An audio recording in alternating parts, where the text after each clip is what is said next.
Je sentais encore le flux gravitationnel me pressurer la peau lorsque je sortis du sas ventral et que le conduit Warp Epsilon se déploya devant moi.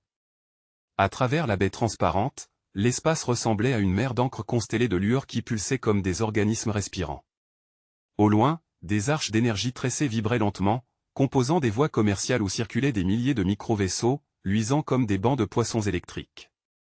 Le vide n'était jamais silencieux ici, chaque transfert, chaque saut, laissait dans l'air un chuchotement de phase, une musique que le cerveau humain ne parvenait qu'à moitié à interpréter. Je n'eus pas le temps de contempler davantage. Deux silhouettes massives approchaient, glissant sur leurs appendices inférieurs comme des statues vivantes. Leurs plaques chitineuses reflétaient la lumière bleutée du quai. Je reconnus aussitôt Corva et son second, Zokar. Leur arrivée était une déclaration d'importance, les Ténanins n'aimaient pas bouger eux-mêmes pour de simples transactions. Corva inclina le sommet de sa carapace vers moi. Un geste qui ressemblait à une révérence, mais que j'avais appris à interpréter comme un avertissement, attention, humain. Jette de la ceinture d'or, émile avec une diction modulée. Nous allons rire, oui? Sa voix résonna dans mes tympans comme un tambour lointain. Je pris une inspiration lente, conscient que, pour les Ténanins, tout dialogue de négociation devait commencer par une salve comique, une joute de bons mots servant à calibrer les émotions. Le moindre faux pas pouvait déclencher soit un accord, soit une guerre commerciale. Nous essaierons, répondis-je en forçant un sourire incertain. Essaiera, c'est déjà perdre, cliqueta Zokar. Chez nous, la tentative est une faiblesse, pas un courage. Le sol vibra sous nos pieds. Une vague de résonance parcourut les corridors. Quelqu'un quelque part ouvrait un autre segment du conduit Warp, et la gravité ajustait sa trame autour de nous. Ces secousses me rappelaient que l'endroit, aussi sophistiqué fût-il, n'était qu'un entrelac instable suspendu entre les dimensions. Nous avancions vers la salle des échos comiques, un amphithéâtre en spirale dont les parois bougeaient lentement pour absorber les ondes émotionnelles. Des sphères luminescentes flottaient, changeant de teinte au gré de nos intentions détectées. J'eus l'impression d'entrer dans la bouche d'un monstre translucide prêt à rire ou à m'avaler. Corva prit place en me désignant la tribune opposée. Nous allons commencer par les droits de plaisanterie du nuage de Karash, déclara Teil. Vous prétendez avoir des modèles de sarcasme traductif? Oui, des prototypes humains, basés sur la confusion des contextes. La confusion, répéta Teil d'un ton plat. Un concept dangereux. Mais lucratif. Je savais qu'il testait déjà mon sang-froid. J'activai le module de projection émotionnelle intégré à mon brassard. Autour de moi, une série d'hologrammes se forma, simulant la spirale de Karash, un nuage d'hydrogène ionisé, saturé d'éclairs chaotiques. Imaginez, dis-je, que chaque particule soit une devinette. On ne sait jamais laquelle provoquera l'éclat ou l'explosion. Le Ténanin resta immobile plusieurs secondes. Puis un claquement sec remonta le long de sa gorge. C'était un rire. Audacieux, admit-il. Inconfortablement audacieux. Zokar, lui, faisait vibrer deux mandibules, fixant mes projections comme s'il cherchait la faille. Ces modèles humains ont une limite, prononça-t-il enfin. L'humour doit avoir une masse conceptuelle mesurable, sinon il n'a pas de valeur marchande. Toute valeur vient de la surprise, répliquai-je. Si vous pouvez mesurer une blague, c'est qu'elle est déjà morte. Un frémissement parcourut l'amphithéâtre. Les sphères passagères du vert au jaune, le système d'équilibre émotionnel signalait une tension grandissante. Jette, calmement, me dis-je. Tu n'es pas ici pour prouver ton esprit, mais pour vendre ton lot.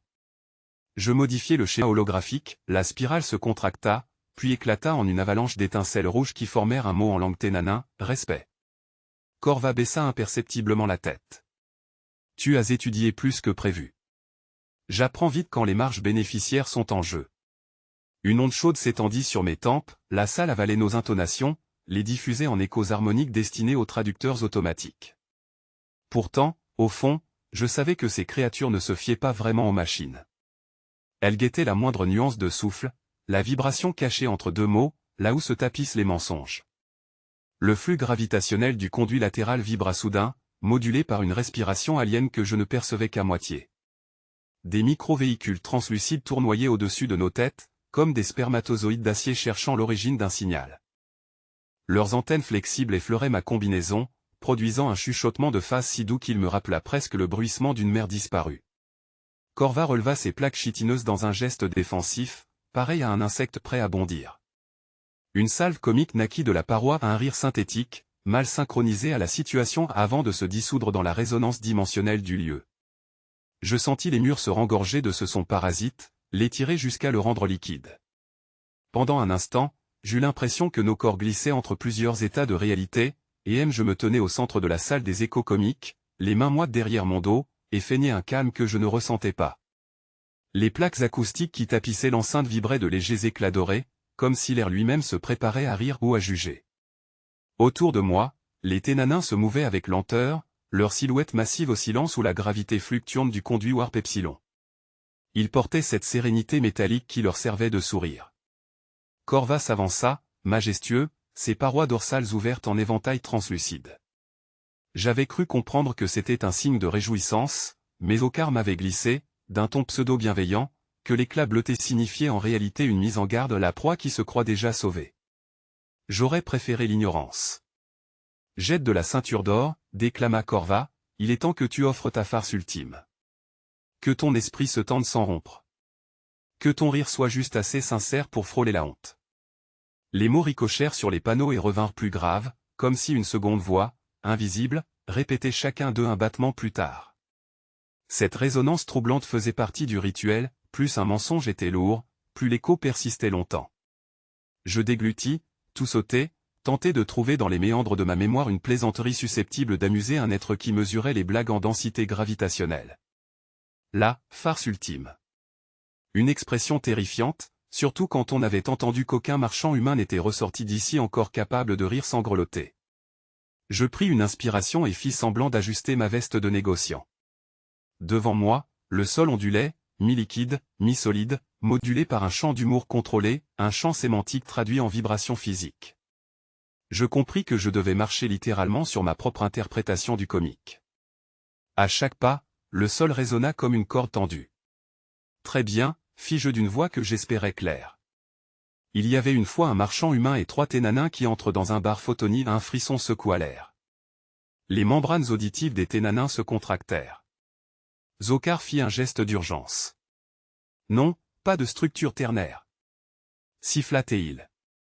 Chez nous, cela évoque l'extinction des étoiles. Je m'arrêtai net. Mauvais départ. La lumière ambiante vira au mauve inquiétant. Corva inclina la tête, un grondement, moitié rire, moitié tonnerre, roula de sa gorge. Ta maladresse brille, humain, file. Continue. Alors j'improvisai, faute de mieux. Je racontais comment, sur Terre, on offrait des fleurs à ceux qu'on voulait séduire, et comment moi, mal informé, j'avais un jour offert des oignons parfumés à une ministre arcturienne. Sentant la glace se briser et du moins, je l'espérais, je ponctuai d'un clin d'œil. Le sol vibra. Une nappe de lumière flotta entre mes jambes. Les Ténanins se penchèrent vers l'avant, curieux. Zokar gratta le dôme de sa tête avec un appendice sensoriel, signe de perplexité profonde. Ces oignons, demanda Théil d'une voix douce, émettaient-ils des spores musicaux? Pas que je sache. Alors ta farce est incomplète, trancha Théil. Il manque la boucle d'absurdité. Je grimaçai. Dans leur logique, une blague devait abolir temporairement la cohérence de l'univers avant de la restaurer pour provoquer l'hilarité totale. Chez moi, je me contentais d'un bon mot et d'un air confiant. Mais ici, la moindre chute inappropriée risquait de déclencher, selon les chroniqueurs du conduit, une onde d'incertitude capable de perturber un corridor warp entier. Corva fit signe qu'on m'apporte un modulateur humorique. Un objet superbe, un disque de verre saturé d'encre lumineuse. Il l'effleura, et la salle se remplit d'un halo vert jade. Imagine, jette, dit-il, que ta plaisanterie soit un astre. Tu dois la comprimer jusqu'à ce qu'elle menace d'exploser. Alors seulement, son humour rayonnera. Je n'étais pas sûr d'avoir compris, mais j'hochai la tête. Je tentais une approche différente, très bien. Disons qu'un Ténanin, un Synton et un crabe quantique se retrouvent coincés dans un corridor de translation. Le Ténanin dit, ce n'est pas ma faute si la réalité a le hoquet. Silence. Puis, à ma grande surprise, un petit rire guttural s'échappa de la gorge du Synton, basse vibration qui fit frémir les parois luminescentes du conduit. Je pris ce frémissement comme un signe, une permission presque sacrée, j'avais trouvé la fréquence correcte.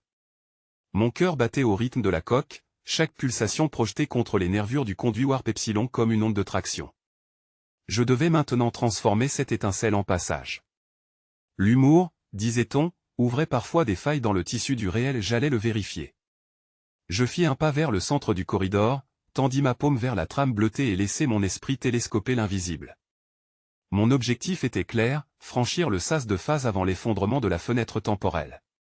Si je parvenais à accorder mon émotion à la vibration du rire du Sainton, la porte s'ouvrirait, sinon, nous serions piégés, dissous par les marées de translation avant même d'avoir le temps de comprendre la blague cosmique.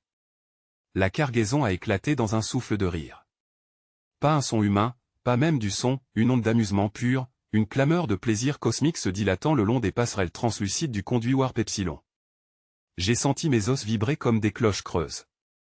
Le sol, fibreux et transparent, a commencé à se rétracter sous mes pieds, chaque fibre vibrant à sa fréquence propre, jusqu'à produire une marée de lumière. Un instant, j'ai cru que tout le conduit allait se retourner sur lui-même, emportant Corva, Zokar et ma modeste cargaison d'humour compressée dans un éclat de non-sens. Je n'avais pas prévu que le rire serait contagieux.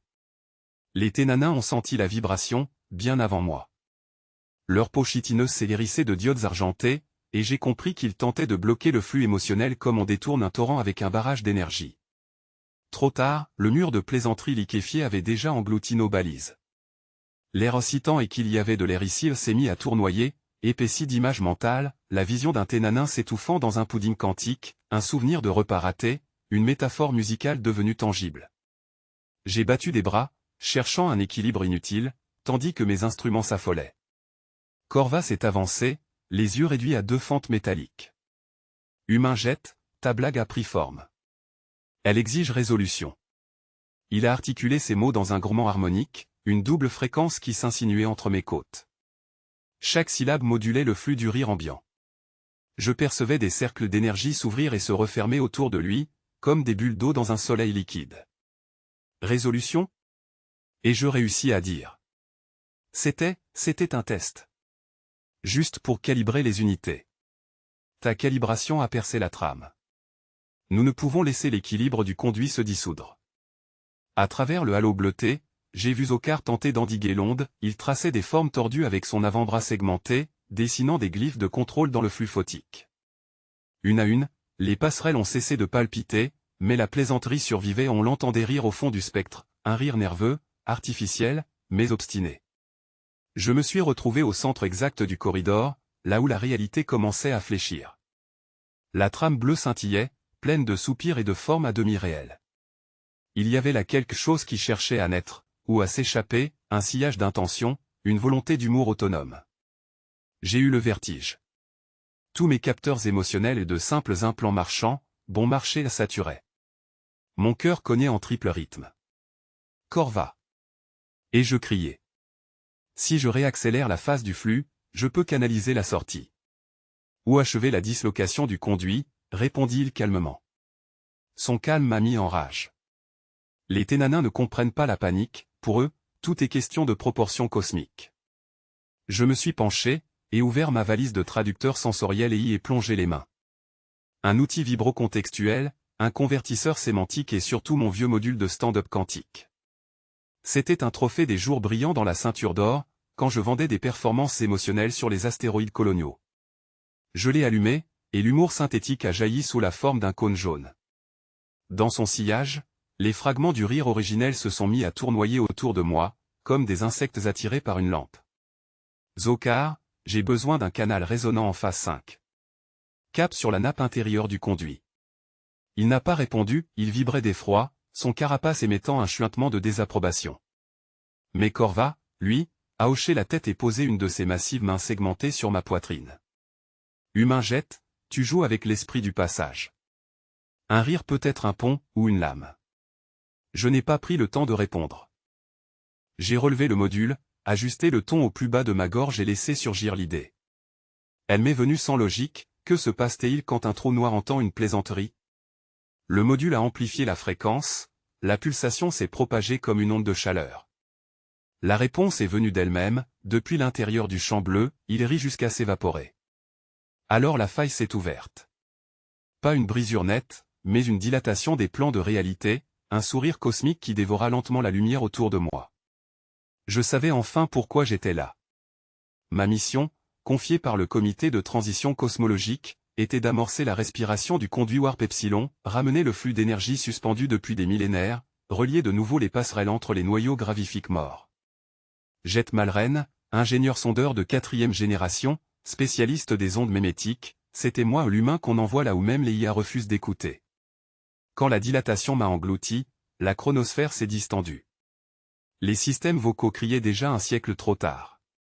Chaque pulsation du champ me transformait, effilochant mon présent dans la patte du futur. Ma chair s'est remplie d'instants inversés. En revenant, je portais encore l'écho du rire du trou noir, un résidu quantique imprimé dans mes circuits biologiques. Autour, le conduit s'était rallumé, mais